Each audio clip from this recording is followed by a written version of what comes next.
Hi, welcome to Fraud Talk. I'm Andi McNeal, the Director of Research here at the ACFE, and today we're joined by Tom Fox, the Compliance Evangelist.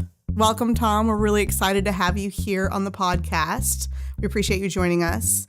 I'd like to start with a little bit about your background. Can you tell us about your journey to becoming the Compliance Evangelist and kind of what you do in that role? Sure, thanks, and really privileged to be here today. I think as with many people in the compliance profession, I stumbled into this. I am a recovering trial lawyer, and from that experience, I went into the in-house legal world, and I did transactional work, lived abroad, and did deals all over the world. And that allowed me to become a general counsel at a company who in 2007 had the largest fine for violations of the FCPA in the history of the world ever. The fine was $27 million. That fine no longer even makes the top 20. At any rate, that company was under a monitorship. We had Department of Justice oversight, robust monitorship, and I was part of the new implementation team that came on board after everything had been settled to design, create, and implement a best practices compliance program. And that's was my first experience with compliance. And from that, I learned literally how do you do all of those things with government oversight, with a monitor. My company was sold, and that job ended up going away. And so I decided what I really wanted to do with my life was race bicycles. So this was before Lance Armstrong's fall from grace. And as we're sitting here in Austin, it's appropriate to talk about Lance. And he was a Texan, and I'm a Texan. So I went off on this great adventure to race bicycles. And I had great fun doing it until on a training ride. One day I was taken out by a Hummer. So that ended my cycling career. And so I was going to have to go back to work. And after a period of convalescence, and I got on my walker and toddled into my office at home, I had to decide what I was going to do. And I decided that at this point, which was 2010, there were very few lawyers in private practice who did the nuts and bolts work of compliance, as I had done in my previous corporate position. Most lawyers either did investigations or negotiated with the government, and I wanted to focus on how do you design, create, and implement a best practice compliance program. So I started doing that. I had no work, I had no clients, but I did have time. In fact, that was the only thing I had was time because I'd been working out 4 to 6 hours a day. So I started exploring the world of social media. I started blogging. Later, that led to podcasting. I tweeted, I LinkedIn, and I developed a literally worldwide compliance practice from my office simply because I had to. The only time I left my house was to go to physical therapy for my injuries. So I couldn't do this, couldn't go meet anyone, couldn't have lunch with anyone, couldn't go to a conference, couldn't go speak anywhere. So I really became aficionado of social media and the power of social media quite early. As I said, the blogging led to podcasting, and later decided that what I really wanted to do was bring the good news of compliance to the world. And so that's why I took the name Compliance Evangelist, because evangelism in Greek means the good news. So I try to talk, write, think, podcast, write books all about compliance and how compliance can really help your company not only do business more ethically, but also much more efficiently and at the end of the day, more profitably. And you certainly have been prolific with your work as the evangelist, as you mentioned, all the podcasts, all the blog posts. You know, I've been familiar with your name for a few years now just because I keep coming across all of your content that's out there, which has been really impressive. But today we wanted to focus on one particular angle that you've undertaken recently. That's your new book, the Compliance Handbook. With all of the different avenues of publication that you just mentioned, how did you get the idea for this specific book, and what was the process for you for putting that together? In 2016, at the end of 2016, I had a large contract that ended. So in 2017, I was once again thinking about what I wanted to do. And one thing I've wanted to do for many years was write the definitive Compliance Handbook. Up until that point, I'd written 15 books about compliance, business ethics, and leadership. And so I decided to dedicate 2017 to writing at least Tom's version of the Compliance Handbook. And the format I used, though, I'd really decided to incorporate all of the social media tools I used. So I would start with a chapter, and I decided to break each chapter down into a daily exercise. So one thing you could do that day to enhance your compliance program at little or no cost, and with 3 key takeaways for each day. So I started that, but then I used that daily write-up which went into a chapter to become a daily podcast. So literally, I did a podcast every day in 2017 on how to design, create, and implement a compliance program. And so it started off with 31 days to a more effective compliance program. And then I just went through each chapter of the book: boards of directors, human resources, third parties, investigations, internal controls, innovations in compliance, codes, conducts, written procedures, mergers and acquisitions, all of those topics. I have 12 chapters in the book, very biblical. The opening chapter is 31 days to a more effective compliance program. The final chapter is operationalizing your compliance program. And in between, it generally follows the 10 hallmarks of an effective compliance program, which the Department of Justice and SEC talked about in their 2012 guidance. It was really a process utilizing all the tools of social media that I had developed, but each part was a part of the editing process for me. And I was able to get out a lot of information. And by putting the information out there in the podcast format, it really helped me think through what I was doing, because I was having to articulate it, as you and I are. But also I got a lot of comments and feedback from people that I was able to incorporate into the book as I revised the blog posts, then chapters, then book in the editing process going forward. I really love sort of the 21st century version of publishing that you undertook. It's very different than I think, predecessors for so many manuscripts, this real-time feedback, this use of social media. And the result is you can dive in and apply things very, very easily based on your knowledge and even the feedback that you received from the people that you interacted with during the process. It's really, really neat. Well, it's interesting because that was not what I had intended when I started, because actually my model was Charles Dickens. And his books he released in magazine form or article forms in magazines. And you name any of the Charles Dickens books that we all may have read as in high school, and they were in serial form. And that was sort of my vision, but it became, as you said, a feedback mechanism and a feedback loop, because people would give me input, they would give me insights, people would comment. I ended up interviewing a fair number of people for the book. Those became podcasts as well. We were talking a little bit earlier about some serial type podcasts. That's actually where I stumbled on this, where I would interview one or two people for 1 month's topic: internal controls, investigations, human resources, third parties, innovation, wide variety of topics. But those interviews, which became podcast productions, also became part of the book as well. So let's talk a little bit about some of the areas that you get into in the book. Specifically, I know you talk about a lot of well-known cases of bribery, corruption, FCPA violations. Can you talk a little bit about some of the red flags or common characteristics of those cases that you get into, and what we as anti-fraud professionals can really learn from those? In the FCPA world, still the largest and highest and greatest risk is around third parties. 95% of all FCPA cases are around third parties, or at least involve third parties in some way. So that means you need to have your highest risk management strategy and tactics around third parties, whether those third parties be commissioned sales agents. We just had a case or some information around distributors, which is another area where there's possibilities for financial abuse, for fraud, which could lead to a corruption violation. So however you sell, though, because you have to figure out, you have to follow the money. And that's the great thing about what you guys do at the ACFE as fraud examiners, is follow the money. It's the same concept in the FCPA world, because someone has to get a pot of money together big enough to pay a bribe. So how do they do it? If it's a commissioned sales agent, it could be part of their commission. If it's a distributor, it could be their discount. If it's employees are your primary sales model, well, what happens if everyone in your foreign business unit is turning in false expenses to create a pot of money to pay a bribe? It could be by stuffing a channel and selling through distributors over multiple quarters, all with uplifts to create a pot of money to pay a bribe. But it's following that money to understand where the money that paid the bribe came from. That really does speak to what, as anti-fraud professionals, we are experienced in, what our expertise lies in.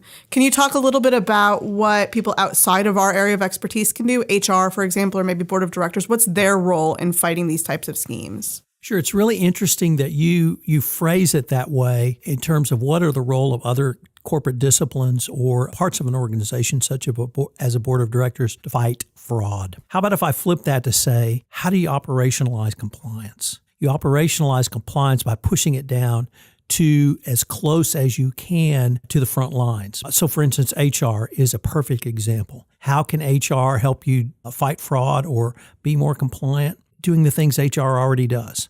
So in a pre-employment screening, obviously you're going to do some level of due diligence if that person is high enough up in your potential organization, or they may go into a high-risk role. But that's just the screening. What about in your pre-employment interview? Do you just have a few words about the values of your company, the integrity your company hopes to do business with, and that compliance is very important? If you hire that person, when they are onboarded, do you have HR say a few more words? HR does routine training. Why not ask HR to have 30 to 90 seconds of training appended onto their regular training about values of the corporation? And then obviously with a annual review, you could have a few words about compliance. If your company pays a discretionary bonus at the end of the year, part of that could be around, did they do business ethically and in compliance? Each one of those steps, what corporate function has the most touch points with employees? Generally, it's HR. And if you ask HR to do any of those things that I just detailed, I don't think it's going to be burdensome. I don't think it's going to add cost. Yet you have re-emphasized in a manner not from compliance, how important ethics and compliance is in your organization. Conversely, the board of directors also has a very significant role. The board of directors really has to set the tone. They have to set the lead. Not only have they been trained on things like the FCPA, the compliance program, or even anti-fraud protection, but do they bring it up? When they meet with senior executives, do they say a few words about how important that is? And then has the board tested? When was the last time the board, your board, asked the head of your internal audit to give you the most recent anti-fraud findings or the most recent fraud report? If it's been a year, well, that's about the tail end of what time period you should wait. If it's been more than a year, that's something that the board needs to occasionally test. They don't need to come in and tell you as head of internal audit what to do, but they do need to make sure you're doing your job. It's about the process, not the outcomes.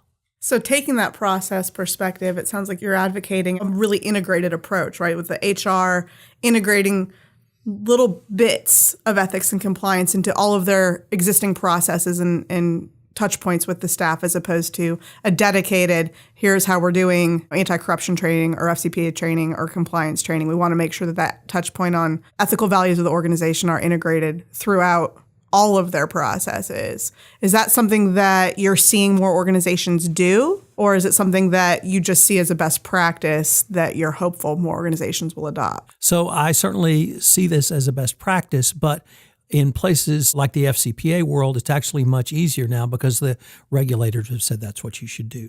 And in the FCPA world, in February of 2017, the Department of Justice released a document called the Evaluation of Corporate Compliance Programs, which was their internal document through which they evaluated compliance programs for companies that were under FCPA and investigation. And it was clear from that document what the Department of Justice expected was operationalization of your compliance program, literally pushing compliance in the very DNA and fabric of your organization at every touch point possible. It's not limited to compliance and legal, obviously. It's not limited to internal audit. It's not limited to HR. It's every corporate function has a role in compliance. You or I, as the compliance officer's job is to figure out how best to operationalize and work with those corporate functions to integrate it, as you said. One of the things you talk about that I think really sort of underscores this is the concept of a 360-degree approach to communications within a company. What is that? Can you explain that concept a little bit and then how that contributes to a culture of compliance? Certainly, and I have to say I purloined this from Louis Sapperman. He is a former CCO of a multinational company, and he really advocated and continues to advocate that concept. I'd always thought as communication is linear. Up, down, you and I, but the 360-degree approach is literally every touch point, every communication, every interaction is a continued way for you to express the values of your organization. I come from the energy space, and in the energy space, safety is very important.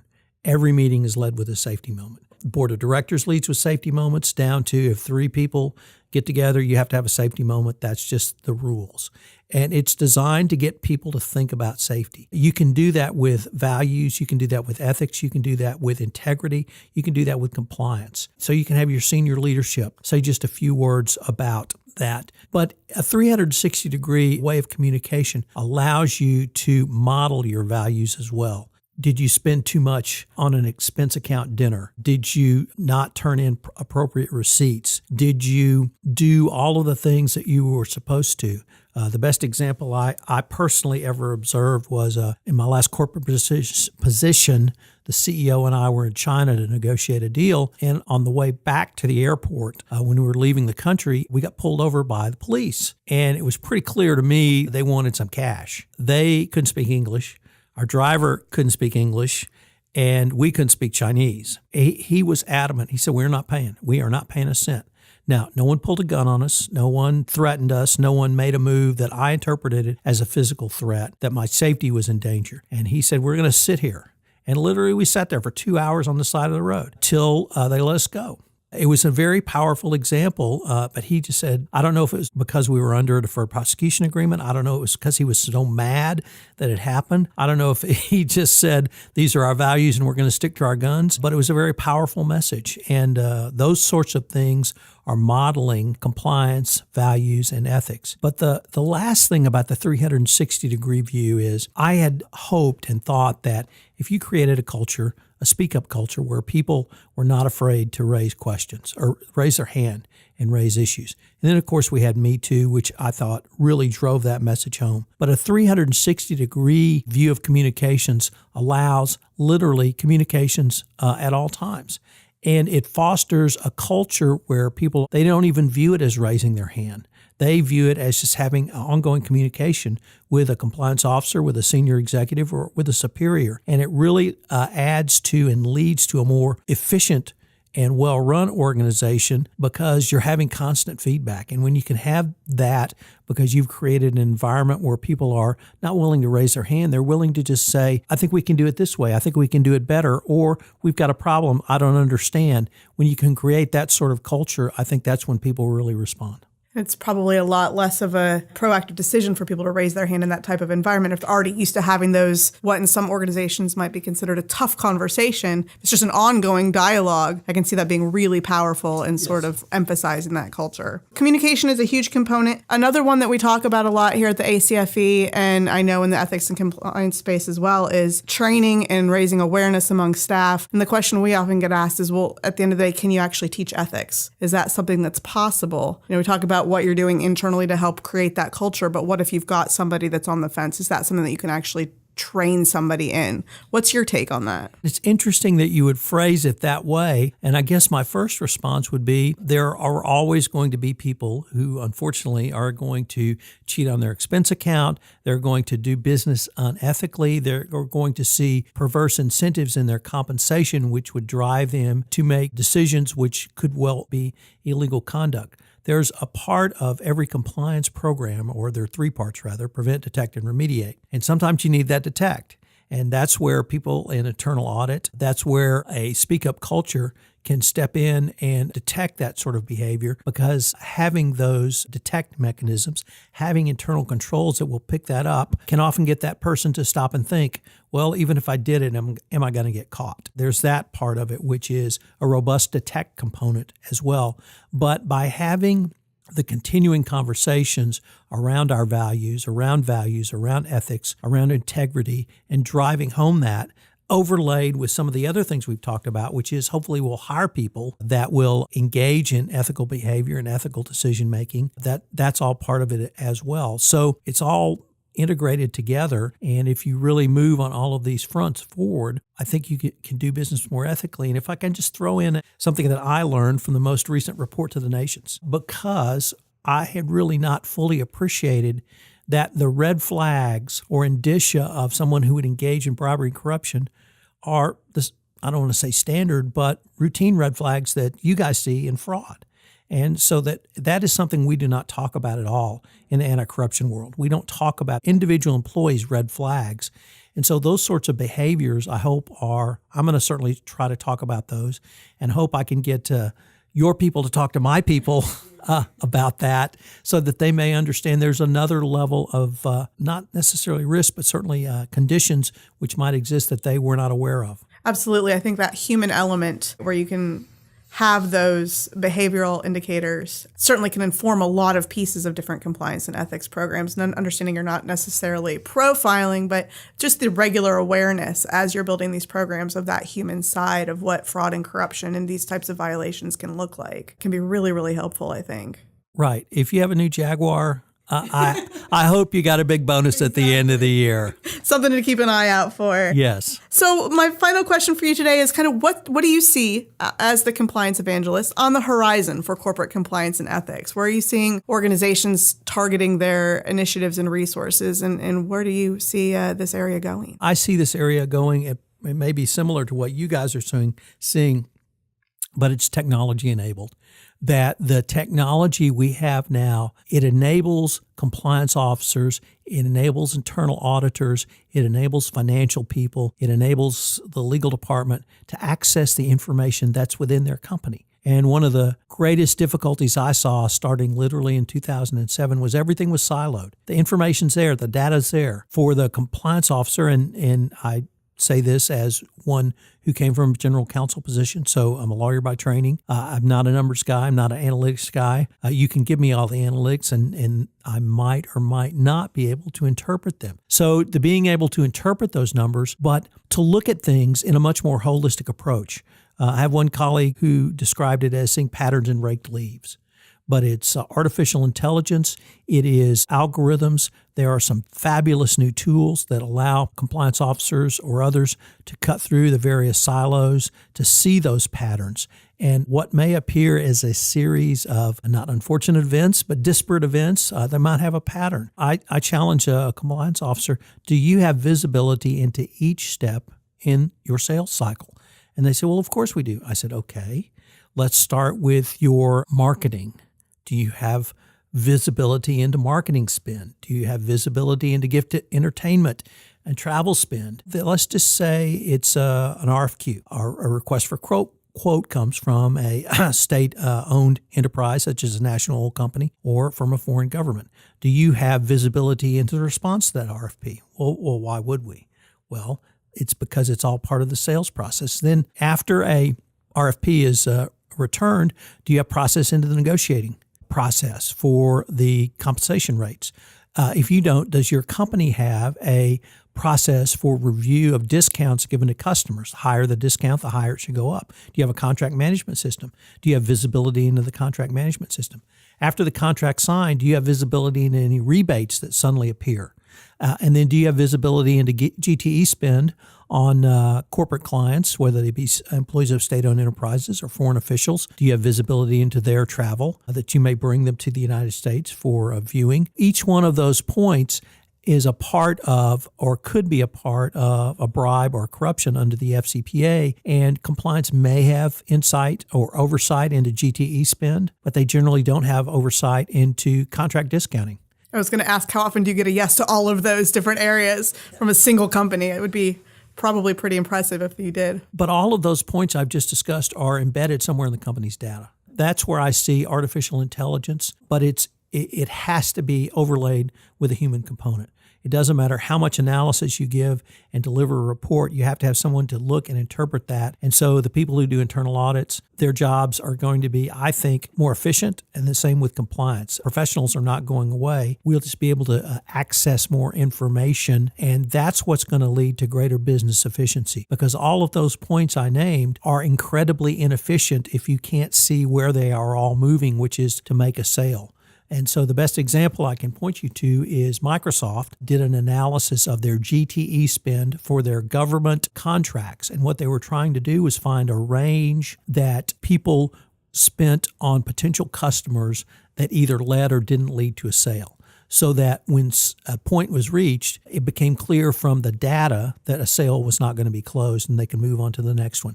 That's exactly the type of business efficiency analysis that a compliance officer would do for a completely different reason.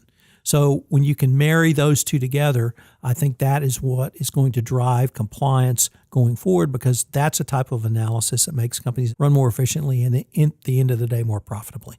Tom, thank you for all the insights you shared with us today. There's more great insights in your book, The Compliance Handbook, and we really appreciate your time. Thanks for stopping by the ACFE. It's been my pleasure. Thank you. Thank you to all of you listening. You can find all our Fraud Talk episodes on iTunes, and be sure to check out the episode details at acfe.com/podcast. This is Andi McNeal, and we will talk to you again next month.